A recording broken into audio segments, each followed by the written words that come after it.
So friends, actually എനിക്ക് അതിൽ full ശരിക്കും എനിക്ക് സംസാരിക്കാൻ കഴിയില്ല, അപ്പോൾ കഴിഞ്ഞില്ല. രാവിലത്തെ ബ്രേക്ക്ഫാസ്റ്റ് എല്ലാം ഒക്കെ എടുത്ത് പിന്നെ റെഡിയായി പാക്ക് ചെയ്ത് ഞാൻ വീട്ടിൽ നിന്ന് ഞാൻ പോയി. അപ്പോൾ പിന്നെ അങ്ങനെ പോയിട്ട് പിന്നെ കുറേ തിരക്ക് കഴിഞ്ഞേരം ഇന്ന് റെയിൽവേ ക്രോസിങ് ആയാലും കുറച്ച് റിലാക്സായി.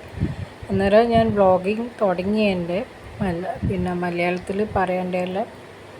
ഹസ്ബൻഡ് ഭയങ്കര ടയേർഡാണ്, ഓറും തിരക്കില്ലാന്ന്. അപ്പോൾ ഇനി 2-3 ഷോപ്പിൽ കൊടുക്കേണ്ട എമൗണ്ടും കണക്കും കാര്യങ്ങളും ഞാൻ എഴുതുന്നുണ്ടായിന്, ഓറും പറയുന്നുണ്ടായിന്. അപ്പോൾ അതെല്ലാം എഴുതിയിട്ട് കഴിഞ്ഞിട്ട് അടുത്ത എൻ്റെ ഷോപ്പിലേത് എഴുതാൻ നിൽക്കുന്നായിരുന്നു. അപ്പോൾ ഇന്നത്തെ ബ്രേക്ക്ഫാസ്റ്റ് ഉപ്മാവാണ് ഞാൻ ഇവർക്ക് ഉണ്ടാക്കി കൊടുത്തത്. വളരെ നല്ല ഉപ്മാവായിരുന്നു, ഭയങ്കര ടേസ്റ്റി ആയിരുന്നു. പഞ്ചസാര പഴമൊക്കെ എനിക്ക് ആഡ് ചെയ്തിന്.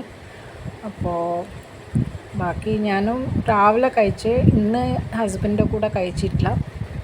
അപ്പോൾ ദിവസം രാവിലെ മാത്രം രാവിലെയും പിന്നെ ആദ്യം 11 o'clock കഴിക്കുക. എനിക്ക് പക്ഷേ ഇപ്പോൾ തടി കൂടുന്നതുകൊണ്ട് ഞാൻ ഇനിയിപ്പോൾ രാവിലെ മാത്രമേ കഴിക്കൂ.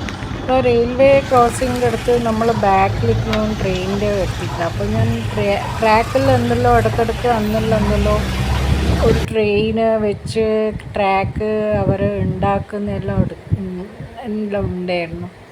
അപ്പോൾ അതെടുക്കാൻ വിചാരിച്ചാലും വേഗം ക്രോസ് ചെയ്ത് നമ്മൾ റെയിൽവേ ക്രോസ് ചെയ്ത് കഴിഞ്ഞിനി. അതുപോലെ വന്ദേ ഭാരത് വേറൊരു റെയിൽവേ ക്രോസിങ്ങിൽ പോകുന്നുണ്ട്. ഞാനിതുവരെ വന്ദേ ഭാരതിൽ കയറിയിട്ടില്ല. ആക്ച്വലി ഭയങ്കര അതിൻ്റെ ചാർജ് കൂടുതലാണ്.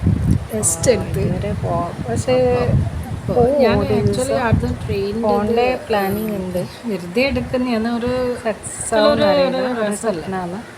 അപ്പോൾ അവിടെ തട്ടുകട കുറേ സമയം വെയിറ്റ് അപ്പോൾ അന്നേരം അവിടെ വന്ദേ ഭാരത് പോലെ. അപ്പോൾ ഇന്ന് ഞാൻ വെയിറ്റ് ചെയ്ത് വീഡിയോ എടുക്കാൻ വേണ്ടിയിട്ട് ഇങ്ങനെ ഒരു ഇതിൽ നിന്നേരം അത് ഇന്ന് പോയിട്ടില്ല. അതിലെ കൂടി ഇന്ന് ഗുഡ്സ് ട്രെയിനാണ് പോയത്. സോ ഫ്രണ്ട്സ്, എന്നാൽ പിന്നെ നമുക്ക് അടുത്ത വ്ളോഗിൽ കാണാം. So bye, see you in next vlog.